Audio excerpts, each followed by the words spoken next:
Xin chào các bạn, xin mời các bạn tiếp tục với bài học số 26, tương ứng với bài học số 46 trong sách giáo khoa lớp 1, đó là bài học đánh vần với phụ âm cho và tọ. Chúng ta sẽ cùng học với thầy Ma Mừng Tha. យើងរៀនមេរៀនទី46ថ្នាក់ទី1បាទគឺយើងប្រកបនឹងព្យញ្ជនៈចនិងចបន្តបាទអានតាមលោកគ្រូទាំងអស់គ្នាតាកានិងចកាចបាទកាចដាច់ដានិងចដាច់ដាច់បាច់បាទបានិងចបាច់បាច់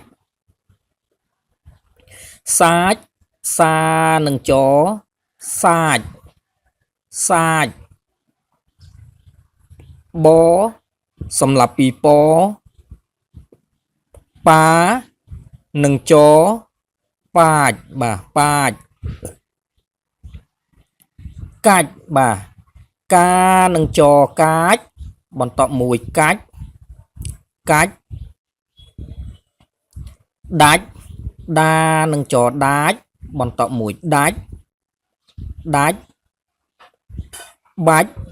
បានិងចបាច់បន្តមួយបាច់បាច់សានិងចសាច់បន្តមួយសាច់សាច់បាច់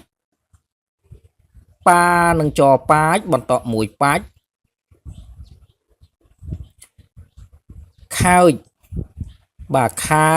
ខអើខើខើនឹងចខើចខូច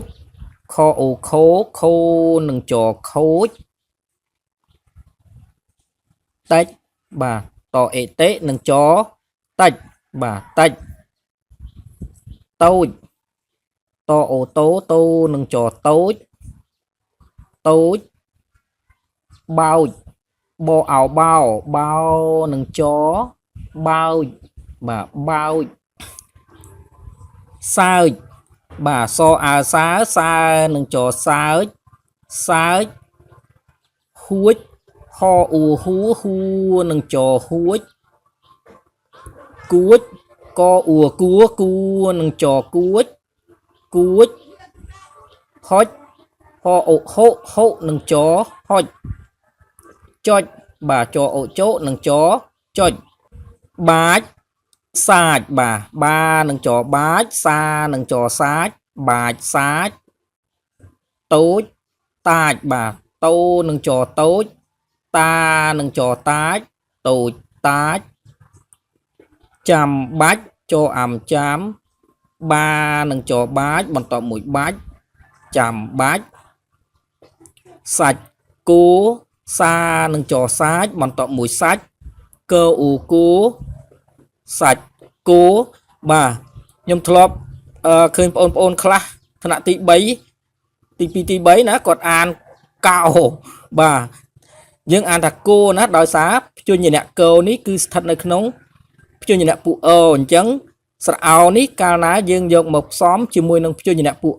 អគឺវាដូរសូរសំឡេងរបស់វាលែងជាស្រអោហើយបាទវាទៅជាស្រអូបាទកោអូគោសាច់គោដាច់ខែដានឹងចដាច់បន្តមួយដាច់ខឯខែដាច់ខែបាទសំណើចបាទសអំសំណើនឹងចណើចសំណើចចៅម៉ាច់ចេះហួចនិងសើចតិចតិចបាទចៅម៉ាច់ចេះហួចនិងសើចតិចតិចកុំបាច់ទឹកដាក់គេដូចពូកៅបាទកុំបាច់ទឹកដាក់គេដូចពូកៅបាទឥឡូវយើងមើលរូបភាពនេះបាទបុរសម្នាក់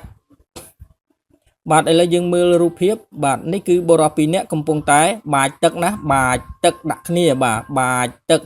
Bây giờ chúng ta sẽ đọc lại theo thầy một lần nữa. កាចដាច់បាច់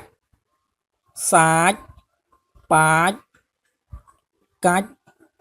ដាច់បាច់សាច់បាច់ខើចខូចតិចតូច bói sợi hụt cụt hột chốt bạch sát tụt tát chầm bách sạch cua đạch khái sòm náo chờ má chế hút nứng sao tịch tịch cùng ba tức đặt kế đối bù cờ. Cảm ơn các bạn, thì chúng ta đã kết thúc bài học số 46 nha các bạn. Chúng ta sẽ tiếp tục gặp nhau trong bài học số 47.